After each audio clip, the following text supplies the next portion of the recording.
Hello dear students, हम लोगों ने एक क्वेश्चन फाइनेंशियल एनालिसिस का ऑलरेडी सॉल्व किया। अब हम लोग एमकॉम के पास्ट एग्जामिनेशन क्वेश्चन का दूसरा क्वेश्चन सॉल्व करेंगे, जो कि पूछा गया था एमकॉम में 2018 में।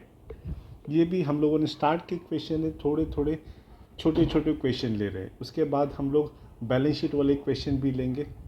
ओके, चलो तो ये क्वेश्चन हम लोग सॉल्व करेंगे। अभी क्या दिया है? VRA Limited has provided the following information for the year ending 31st March 2015. क्या दिया? डेट इक्विटी रेशियो दिया है गिवन 2:1, 14% लॉन्ग टर्म डेट्स दिया है given 50 lakh rupees. Very important information, rupees में डेटा दिया। ग्रॉस प्रॉफिट रेशियो दिया है given 30%। Return on equity post tax बोला 50%, income tax rate 35%, capital turnover ratio 1.2 times, opening stock that given 4,50,000 और बोला closing stock 8% of sales. और and बोला you are required to prepare trading account and profit and loss account for the year ending 31st मार्च 2015। तो trading account, profit and loss calculate करके देना है।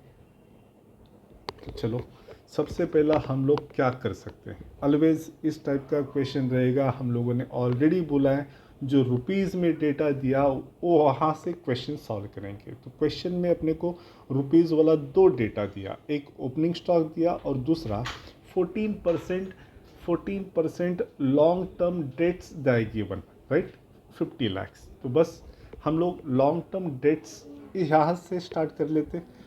Sir long term debts में क्या start कर सकते? तो आप देखेंगे ध्यान से तो डेट इक्विटी रेशियो दिया 2:1, राइट। तो यहाँ से हम लोग कुछ स्टार्ट कर सकते हैं। नंबर 1, तो पहले गिवन लिख देता हूँ। गिवन रुपीज़ में दिया है 14% long term debts,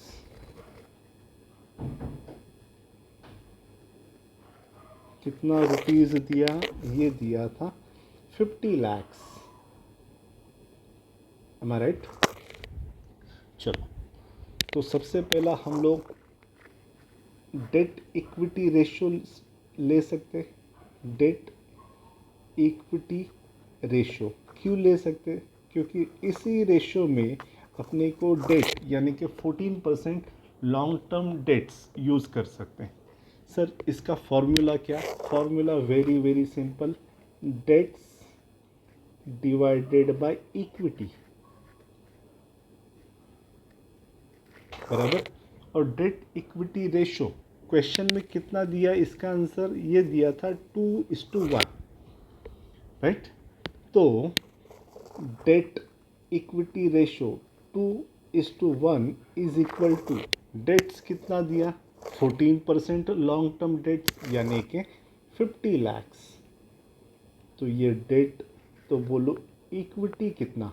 sir equity तो दिया ही नहीं है, नहीं दिया तो इक्विटी लिख लो। अब क्या करेंगे हम लोग? ये इक्वेशन सॉल्व करेंगे। क्या करेंगे? Cross multiplication. तो क्रॉस मल्टीप्लिकेशन कैसा होगा? 2 equity is equal to 50 lakh into 1 यानी कि 50 लैक्स, और equity is equal to 50 lakhs divided by 2। मैं सॉल्व लिखता नहीं हूँ, डायरेक्टली सॉल्व कर देता हूँ। 50 लाख डिवाइडेड बाय 2 करेंगे तो ये मिलेगा 25 लैक्स, करेक्ट। तो इक्विटी मिला, लेकिन इक्विटी तो हमें अभी के लिए नहीं चाहिए। देखेंगे क्या क्या कर सकते हैं। ये भी हो गया। अब डेट इक्विटी रेशियो से अपने को इक्विटी मिला, डेट्स ऑलरेडी क्वेश्चन में दिया। क्या हम लोग रिटर्न ऑन इक्विटी ये फॉर्मूला यूज़ कर सकते हैं? तो यस, यही से हम लोग इक्विटी का यूज़ कर सकते हैं। याद रखना क्वेश्चन में दिया पोस्ट टैक्स यानी कि आफ्टर टैक्स। तो रिटर्न ऑन इक्विटी, ये फॉर्मूला यूज़ करेंगे, कितना दिया था 50%। तो number two return on equity, this is equal to how much? 50%. Again this is what? Post tax, यानी कि after tax. Sir return on equity मतलब भाई हम लोग कितना रिटर्न कमा रहे हैं, किस पे? इक्विटी पे। तो इसका फॉर्मूला क्या होगा? वेरी सिंपल, रिटर्न यानी कि प्रॉफिट आफ्टर टैक्स, क्योंकि क्वेश्चन में बोला पोस्ट टैक्स, तो प्रॉफिट आफ्टर टैक्स या अर्निंग आफ्टर टैक्स किस पे? इक्विटी पे, डिवाइडेड बाय इक्विटी, परसेंटेज में चाहिए इसलिए into 100, and this is equal to what? Return on equity. तो रिटर्न ऑन इक्विटी क्वेश्चन में ऑलरेडी कैलकुलेट करके दिया 50%, बराबर, is equal to profit after tax पता नहीं है, इक्विटी हम लोगों ने अभी अभी कैलकुलेट किया था, और ये इक्विटी हम लोगों ने कैलकुलेट किया था 25 lakhs इंटू 100। बस इस इक्वेशन को सॉल्व करना है। क्या करेंगे? 50 into 25 lakhs divided by 100, this is what? Profit after tax. तो बोलो कितना? 25 lakhs इंटू 50 डिवाइडेड बाय 100, तो मिला 12,50,000। क्या मिला ये मिला है प्रॉफिट आफ्टर टैक्स। अमाउंट कितना? 12,50,000। वेरी गुड, इसको बना देते हैं एक बॉक्स। चलो ये भी हो गया, प्रॉफिट आफ्टर टैक्स भी कैलकुलेट कर दिया, रिटर्न ऑन इक्विटी भी हो गया। अभी हम लोग क्या कैलकुलेट कर सकते हैं? देखो इनकम टैक्स दिया रेट 35%, कैपिटल टर्नओवर रेशो वो भी हम लोग यूज़ कर सकते हैं, राइट? कैपिटल टर्नओवर रेशो भी यूज़ कर सकते हैं ना। कितना दिया था? 1.2 टाइम्स कैपिटल टर्नओवर रेशो। आपको फॉर्मूलेज याद होना चाहिए। तो नंबर 3 क्या था? Capital turnover ratio, capital turnover ratio, this is equal to how much? 1.2 times. और कैपिटल टर्नओवर रेशो का फॉर्मूला क्या है? तो ये है टर्नओवर यानी कि सेल्स डिवाइडेड बाय कैपिटल यानी कि कैपिटल एम्प्लॉयड। परसेंटेज में क्या? नहीं, अगर होता तो इनटू 100 कर देता, करेक्ट, लेकिन ये आंसर अपने को टाइम्स में दिया है, बराबर। तो सॉल्व कैसे करेंगे? 1.2 इज इक्वल टू सेल्स पता नहीं, कैपिटल एम्प्लॉयड मतलब क्या? Total capital. कैपिटल अभी कैसे कैलकुलेट करेंगे? देखो इक्विटी हम लोगों ने ऑलरेडी कैलकुलेट किया था, क्वेश्चन में दिया था 50 lakhs, सॉरी ये क्या दिया था? 50 lakhs लॉन्ग टर्म डेट्स दिया था, राइट? और इक्विटी अभी अभी हम लोगों ने कैलकुलेट किया 25 lakhs, यानी कि डेट प्लस इक्विटी तो अपना कैपिटल एम्प्लॉयड बनेगा। अगर असेट साइड की बात करें तो fixed asset, investment plus working capital कर लो तो भी कैपिटल एम्प्लॉयड बनेगा, करेक्ट। इट मीन्स हम लोग कैपिटल एम्प्लॉयड कैसे कैसे कैलकुलेट कर सकते हैं? तो इक्विटी प्लस टर्म लोन और fixed assets plus investment plus working capital, तो अपना कैपिटल एम्प्लॉयड आ जाएगा। चलो सॉल्व कर लेते हैं। 1.2 into 75 lakhs. This is equal to what? This is equal to sales. तो 75 लाख इंटू 1.2, तो ये मिला 90 लाख। तो सेल्स भी हम लोगों ने कैलकुलेट कर दिया 90 lakh.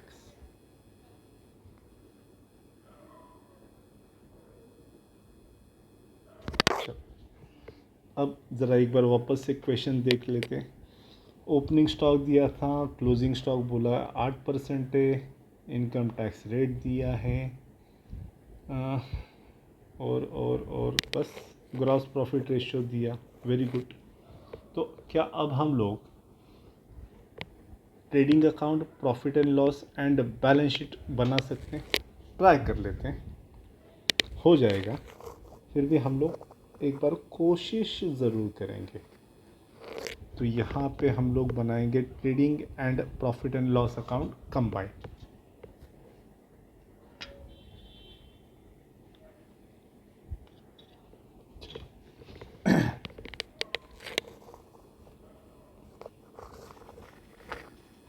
Trading and profit and loss account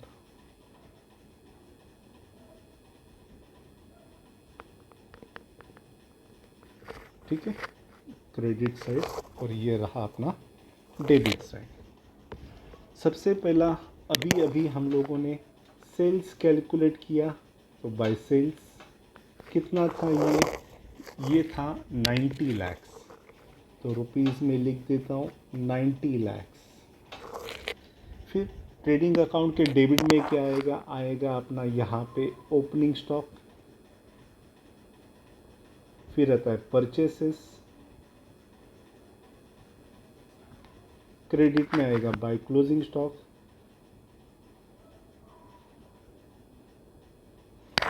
correct. Question में ओपनिंग स्टॉक दिया था, ये कितना था? ये था 4,50,000। और क्लोजिंग स्टॉक क्वेश्चन में क्या बोला था? क्लोजिंग स्टॉक बोला था 8% ऑफ सेल्स, 8% ऑफ सेल्स। तो 90 लैक्स का 8% कितना मिला? 7,20,000। तो क्लोजिंग स्टॉक भी मिला 7,20,000। और क्या था? और क्वेश्चन में दिया था ग्रॉस प्रॉफिट, तो 2 ग्रॉस प्रॉफिट कितना दिया था? ग्रॉस प्रॉफिट ये था 30%। 30% ऑफ व्हाट? ये 30% होता है अलवेज सेल्स का। तो 90 लैक्स का 30%, तो 27 लैक्स मिला। 27 लैक्स क्या मिला? Gross profit. तो अभी हम लोग ट्रेडिंग अकाउंट को क्लोज कर लेते हैं। क्रेडिट साइड का टोटल बोलेंगे 90 + 7, तो 97,20,000। तो 97,20,000 minus 4,50,000 opening stock minus gross profit 27 lakh. तो जो डिफरेंस मिला 65,70,000। कितना मिला? 65,70,000। ये बैलेंसिंग अमाउंट अपना मिलेगा purchases. Is it clear? Very good. तो एक बार ट्रेडिंग अकाउंट ठीक से क्लोज कर लेते। अब प्रॉफिट एंड लॉस अकाउंट पे आ जाते। Profit and loss account, gross profit क्या होगा? Carry forward. तो क्रेडिट में by gross profit how much? 27 lakhs.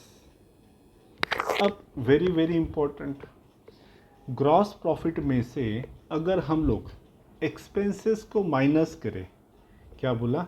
Expenses को माइनस करें तो हमें मिलेगा प्रॉफिट। अब प्रॉफिट कौन सा सर? ऑपरेटिंग प्रॉफिट बोल दो, ठीक है। क्यों? क्योंकि ये यहाँ पे क्वेश्चन में अगर आप ठीक से देखोगे तो एक तो इंटरेस्ट का अमाउंट भी कैलकुलेट करना पड़ेगा। 50 लाख पे 14%, राइट। तो एक काम कर लेता हूँ मैं, यहाँ पे एक छोटा सा रफ कैलकुलेशन बना देता हूँ। कौन सा? आपको याद रहेगा, यहाँ पे आपने return on equity profit after tax calculate किया है। कितना था प्रॉफिट आफ्टर टैक्स? 12,50,000। बस यही अपने को बेस चाहिए। देखो, हम लोग बोलते हैं EBIT, earning before interest and tax. इसमें से अगर हम लोग इंटरेस्ट को माइनस करें तो मिलेगा अर्निंग बिफोर टैक्स। फिर इस अर्निंग बिफोर टैक्स में से टैक्स को अगर माइनस करें तो मिलेगा अर्निंग आफ्टर टैक्स, यानी कि प्रॉफिट आफ्टर टैक्स। और प्रॉफिट आफ्टर टैक्स हम लोगों ने रिक्वायरमेंट नंबर 2 में ऑलरेडी कैलकुलेट किया था 12,50,000। याद रखना, हम लोगों ने ऑलरेडी कैलकुलेट किया था 12,50,000। तो बस यहाँ पे कुछ कैलकुलेशन हो सकता है। आपने देखा रहेगा tax rate, income tax rate question में दिया था 35%। सर ये 35% किसका कैलकुलेट करते हैं? तो याद रखना, टैक्स हम लोग ऑलवेज कैलकुलेट करते, सॉरी, टैक्स ऑलवेज हम लोग कैलकुलेट करते अर्निंग बिफोर टैक्स पे, यानी कि प्रॉफिट बिफोर टैक्स का 35%, यानी कि बिफोर टैक्स कितना होगा? 100 में से अगर 35 को माइनस करें तो मिलेगा 65%। तो हम लोग एक अंदाज़ा, एक कैलकुलेशन का तरीका ऐसा बोल सकते हैं कि सर 12,50,000 मतलब कितना?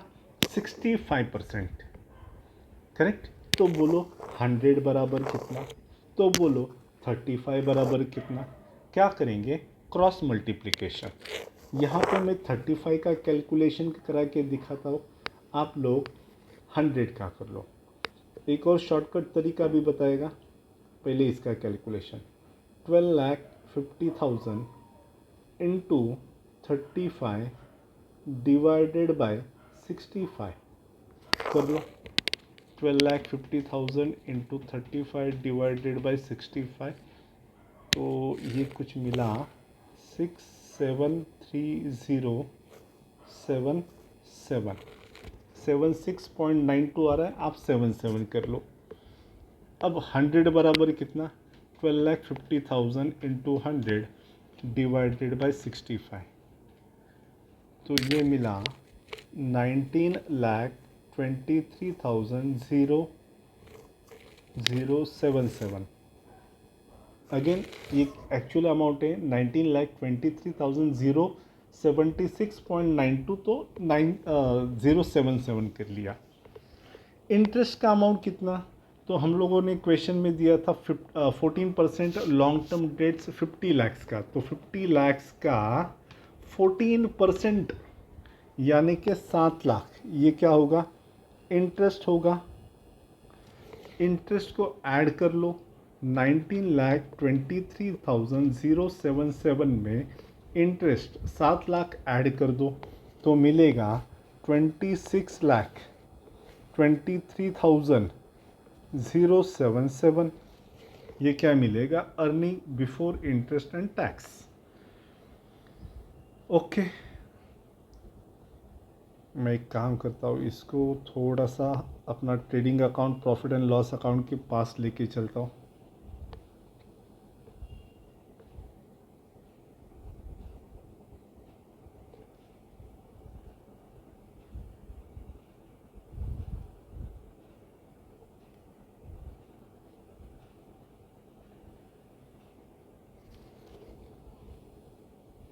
एक मिनट।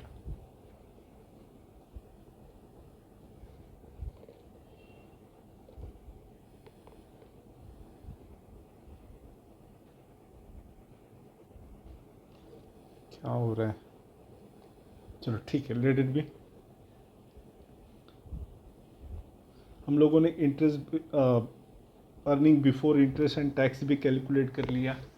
तो यहाँ पे हम लोग टू अदर एक्सपेंसेस बोल देते। अदर एक्सपेंसेस कितना है पता नहीं है, लेकिन अदर एक्सपेंसेस माइनस करने के बाद अपने को आंसर मिलेगा EBIT। Earning before interest and tax, और ये हम लोगों ने कैलकुलेट किया था 26,23,077। करेक्ट। तो अगर मैं इस ट्रेडिंग अकाउंट को, प्रॉफिट एंड लॉस अकाउंट को अगेन यहाँ पे क्लोज करूँ तो credit side 27 lakh minus 27 lakh minus 26,23,077, तो ऑपरेटिंग एक्सपेंसेस मिलेगा 76,923। ठीक है,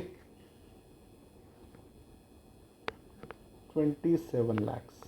अब EBIT को कैरी फॉरवर्ड कर लेते क्रेडिट में by EBIT। How much it is?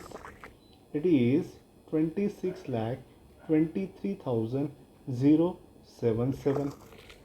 Interest कितना? हम लोगों ने अभी अभी 50 lakhs पे 14% long term debts calculate, long term debts था, तो यहाँ पे इंटरेस्ट कैलकुलेट किया था। ब्रैकेट में लिख के देता हूँ, 50 lakhs का 14%, और ये अमाउंट कितना था? ये था 7 लाख। तो EBIT में से इंटरेस्ट माइनस करेंगे तो मिलेगा EBT। कितना? चलो कर लो कैलकुलेशन फटाफट। 26,23,077 माइनस 7 लाख, तो ये मिला 19,23,077। करेक्ट। अब EBT को कैरी फॉरवर्ड कर लो तो बाय EBT 19,23,077। इस पे अब हम लगाएंगे टैक्स। टैक्स कितना है? क्वेश्चन में टैक्स, इनकम टैक्स रेट बोला था 35%, तो 35% किसका होगा? बट ऑब्वियस EBT का, तो 19,23,077 का 35%, तो ये मिला 6,73,077। तो अर्निंग आफ्टर टैक्स कितना? अर्निंग आफ्टर टैक्स 19,23,077 माइनस 6,73,077, तो ये मिला अर्निंग आफ्टर टैक्स मिला 12,50,000। और बस अपना यहाँ पे प्रॉफिट एंड लॉस अकाउंट ख़त्म। 19,23,077 थोड़ा सा लेंदी था because preparation of this trading and profit and loss account. Otherwise यहाँ तक कोई दिक्कत ही नहीं था। ठीक है, सो एक बार वापस इसका आप प्रैक्टिस करेंगे तो और भी क्लियरिटी आ जाएगा। ये मैंने मेरे अंडरस्टैंडिंग के लिए कैलकुलेट किया।